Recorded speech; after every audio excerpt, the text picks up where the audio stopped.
All right, so my truck brakes went out, and it was due to the vacuum pump. And it took 3 fucking days to change this thing. Got the old one off. You know, it was straightforward. 2 bolts, so we're doing good. But then we need to drill this hole out because it didn't fit correctly with the new one. Using this lubricant, it's essentially like wax. Did a pretty good job. I'd recommend it.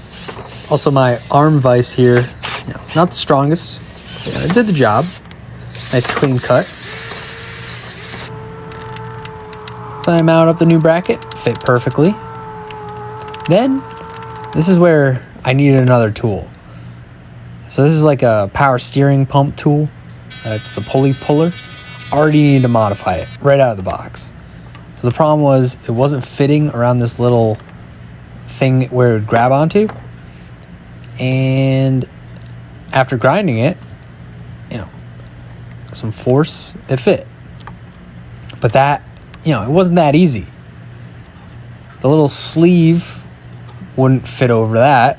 So after fiddle fucking with that some more, I said, you know what? I'm just going to try to pull without the sleeve.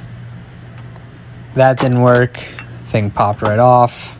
So I beat the absolute fuck out of it to try to get the pulley off. Then I gave up. And I bought a new pulley to slide on the new vacuum pump. Also, this tool, it broke. As I was trying to pull off the other one, it bent the little collar there, so I had to bend that back together.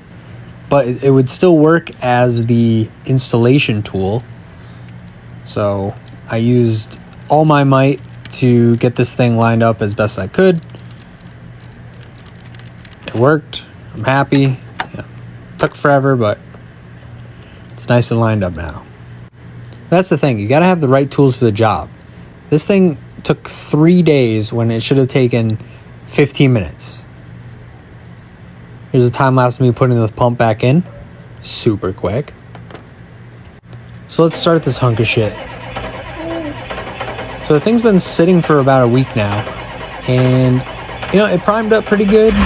Started up just fine. Take a look at the pump. Looks good. Belt's on there. And the brakes. The brakes are not hard as a rock. So that's a success, boys. 3-day job for a vacuum pump.